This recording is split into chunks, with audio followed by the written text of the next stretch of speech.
I'm gonna give you some practical advice for fasting to help you today. First thing I'd encourage you to do, and this is just from my 25 years of journeying on fasting, okay? So I hope this helps you, is number one, name your fast. I name all my fasts. Sometimes they're the word of the year, but the America fast, we didn't have the prophetic word of America. That wasn't but I was fasting for America, so I called it America fast. So how do you name your fast? Really easy. Describe what it's about. What are you believing for? What are you leaning into? And then find an attachment, a name that attaches to it. It will help direct you when you're fasting.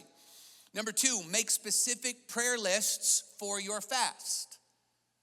So this is mine. This is on my phone. If I handed you my phone, this is what my phone looks like. That's why the grammar's not great and no one edited it for you, okay? So I'm on a fast right now, and I'm calling my fast this time the trustworthy fast. And I'm asking the Lord, would you develop me or make me trustworthy for more? Would you cause my stewardship, my relationship with you, your trust for me, go to another level? A lot of you ask God for more, but we're not at the place where we're trustworthy for him to give us more. So something has to happen before God gives you more, that something changes in you, that you're ready for more. So this is my personal prayer. Then I'm asking him to teach me about reformation, because one of the greatest prayers you can pray is, Holy Spirit, teach me about whatever you're trying to grow and learn about.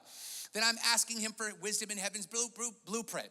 And I'm risking being a little weird with you guys today, but I just felt like I was supposed to be honest. When I was doing the message on the Sabbath, teaching about Gabriel and into the Christmas Eve service, I asked the Lord, I was like, I'd like to meet Gabriel. Now, I don't even know if I'm allowed to ask that. So you know what I pray? Lord, I don't even know if I'm allowed to ask that. But until you tell me no, I'd like to meet Gabriel. I mean, I don't want to die and go to heaven and meet him right now. I think there's more to do, but I'd like to meet him here. So that's something I'm praying for. Okay, then I'm praying for the breakthrough in the Waco building, because they're having church in 16 degrees today. That's awesome. I'm asking for spiritual authority in Texas. Next thing I'm asking for is my 5-year-old to be fully potty trained. It's come to fasting, church.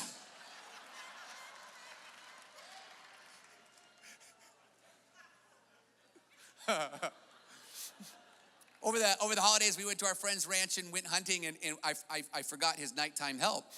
And so every 2 hours I set my alarm. I'm like, you're not peeing on their sheets every 2 hours in the freezing cold. We're not doing that anymore. Deliverance, deliverance, deliverance. And then on a personal level, I'm asking him to speak to me on whatever personal investments I'm supposed to do this year. So before I make a plan and ask him to bless it, I'm asking him to give me the plan, and I want to come in partnership with his plan. So here's my advice to you. Make lists.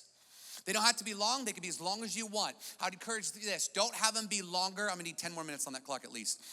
Don't have it be too long where you can't cover it every day. It needs to be long enough, or the right amount, that you can cover it appropriately every day. Okay, fast before big life decisions.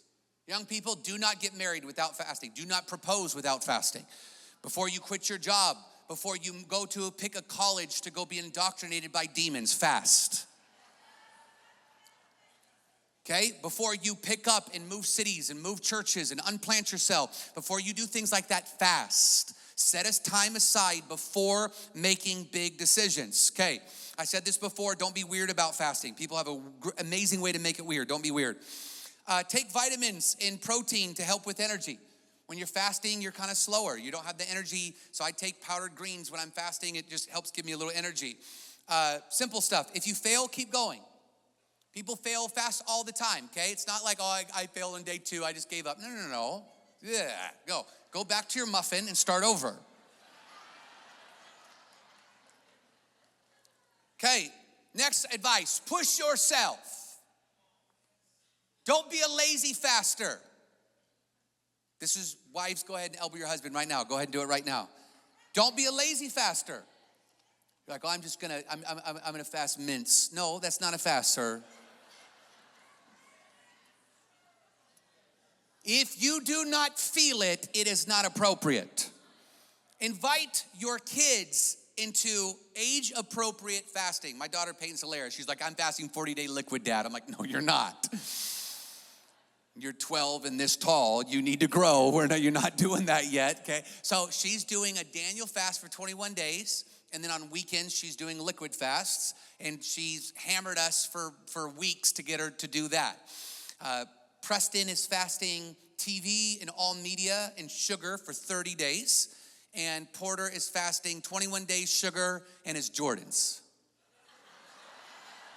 He came to us. That's what he wanted to fast. That's a big deal. But then after he said he's fasting and he comes back, he's like, can I just wear them, please? Can I just wear them, please? So cute. Pray about where to break your fast. There's these beautiful, significant moments in ending fast. And so every year I do this, and I don't force it. I don't try to come up with something. I just ask the Lord, where am I supposed to break the fast? And I've broken fasts in California, in prayer houses in Washington, D.C., in Israel. I broke a fast recently just in Dallas. And this is important. Don't try to amp yourself up. We're like, if you broke it in Israel, then the next year you got to break it standing on top of the Dome of Rock in Israel. Like, don't try to it's not about making it cooler, okay? You might not come back from that fast, okay? So it's not about one-upping yourself. It's about obeying.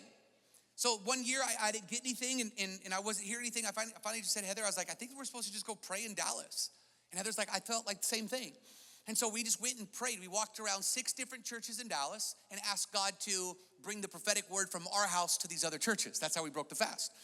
And so we're pulling into Dallas, and as we pull into Dallas, I hear the Lord say, you chased my heart in Waco. I'm gonna give you my hand in Dallas.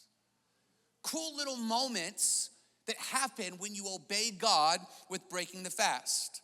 Okay, last practical advice, do not worry about doing it wrong.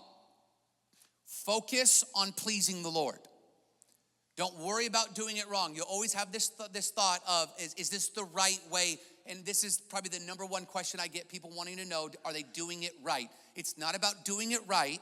Is this pleasing the Lord? Do you feel the pleasure of God in how you are denying yourself, you're spiritually disciplining yourself, and you're desiring Him?